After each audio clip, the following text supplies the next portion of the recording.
I recently got myself a 1660 Super to replace my RX 580 for my secondary rig. What is currently my main rig is now going to be converted over to secondary use. And so far, the 1660 Super is working completely fine. I don't think I'll have any issues like I had originally with this system, but I am still monitoring it just in case. But as of right now, the card is still working. As you can see, I took the thing apart because I removed the void warranty from EVGA and the void warranty from the eBay seller. Don't know why the eBay seller did that, because in the States, you really can't enforce that. If anything, it's actually illegal in the US. Whatever. I got a 30-day return policy, and if he decides to say anything or doesn't want to take it, I'll be able to go through eBay. But with that said, I don't think that'll be the case, because again, I think I'm going to be perfectly fine. But with that said, as you can tell by the title of this video, I want to do a thermal paste reapply on my 3070 right here. Currently right now playing Cyberpunk 2077, this thing goes to 171 degrees Fahrenheit, which is more or less normal for this class of card.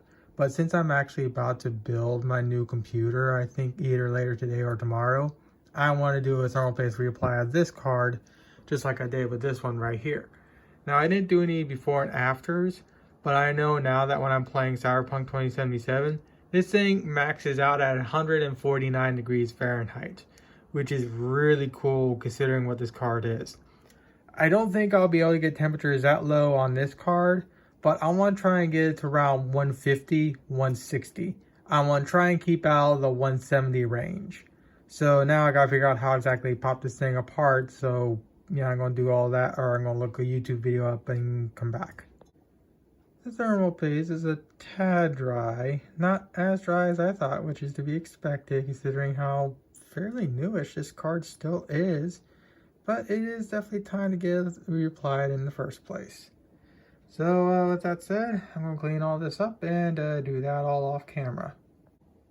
Alright, I take it back. It's actually fairly dry. So yeah, it looks like it was a good idea for reapplying thermal paste, because it actually kind of breaks away in chunks. Those little edges that was over here, I was able to more or less take them all away in one chunk. So yeah, it kind of goes to show how dry it actually was. Alright, and just like that, the card is now back together again. Hopefully I didn't botch it. I'm fairly certain I didn't. I know I plugged in all the fans and whatnot, so all I gotta do now is, well, get this out of my room, and actually build my new table and whatnot. And then I could actually start building my new computer.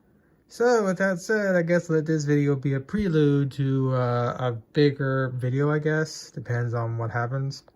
Actually, I'll just have the video as is. So with that said, I got the dresser out of the way. Yeah, my room's garbage, but nothing I can do about it, unfortunately. So the next thing to do is get the table cleared off and the table out of my room. Alright, got the table out of my room now. So next step is to get the old shampooer and try and clean up my room or carpet. I doubt I can do it because my carpet is just destroyed. I think that's fish tank water, if I'm to be honest, because I did have fish tanks on top of my dresser drawer for years. Thought I can clean it up with the washer, the shampooer though. Well, it cleaned up a little bit better than I thought it would.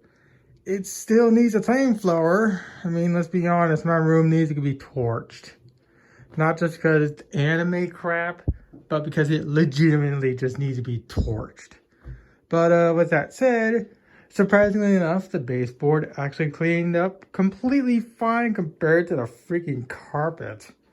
But with that said, I'm not going to let the carpet dry, so I'm going to kick on the old fan here. Remove this little shroud. Let's see, turn that off to eco. Let's put this to dry. Put the fan to high. Why is the fan not going to high?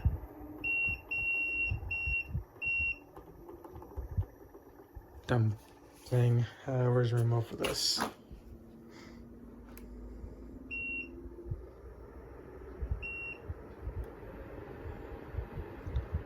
And I will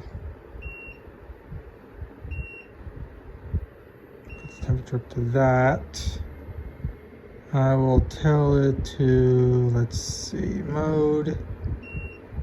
I want it on dry.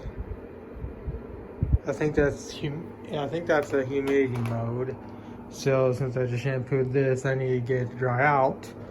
So also what I'm going to do is I'm going to tell it to swing. And I'm also going to kick this guy on.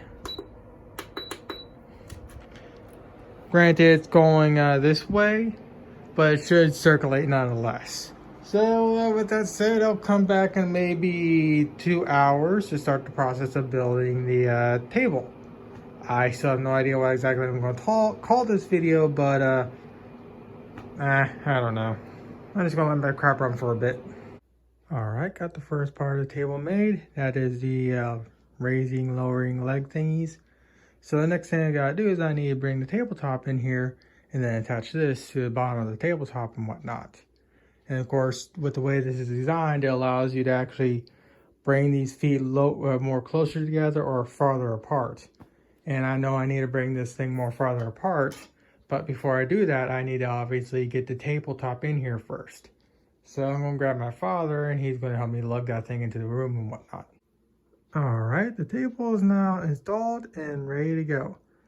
Even though I connected all the electronics to raise and lower the actual table, I'm not going to plug it in because I don't need the raise and lower function. That's really what I'm paying for when it comes to this desk. So it's kind of wasted on me. But again, like I said before, I think I said this in past videos, that to get a desk the size I wanted, I had to get one that raises and lowers. So the next step is to get all the wiring all put back behind the table and whatnot, get my AC unit plugged in, get my heater plugged in, and figure everything else out. So I'll come back when I get that done. And pretty much is I'm going to have everything set up for at least now. I'm really tired, and this is quite literally the Twitter meme of guys only need simple things to be happy. I have a little crappy Lenovo microcomputer and my $2,000 gaming laptop. And you can already tell which one I'm actually going to be using the most. And it's running Windows 7. I also got my Switch hooked up so I can at least have some type of network again, because I do have an Alexa and whatnot, and I want to be able to listen to KRC. And of course, I didn't want to be able to turn my, reset the settings on my AC unit, because the settings I have on my phone will roll back over to the actual unit when I tell it to turn on from the phone. So when it comes to the table, it's more or less done. So I didn't really do much in this video, show much off, because let's be fair, I was doing this more or less by myself. I did have my parents help me here and there, but it was more me build, and I was more or less getting too engrossed in the build and whatnot. But with that said, I definitely got a big ass table now, which is exactly what I want. Who knows, I might be able to stick both this monitor and my other monitor on this table too if I'm lucky. It just depends on where my computer sits. Because my computer sits where I think it might sit. I might be able to jam 2 monitors in here. If not, I'll want to at least try and find a smaller version of this particular type of Dell monitor so I can do that. But if not, I'll have to figure out some way to raise this table up. If so, I'm pretty certain me and my father can figure something out, because me and my father built this thing years ago and it's still holding up just fine. So raising it up by a couple inches won't be too difficult. So with that said, I'm going to finish what I was doing on this Lenovo microcomputer, and I'll render this video out on my iPhone and upload it.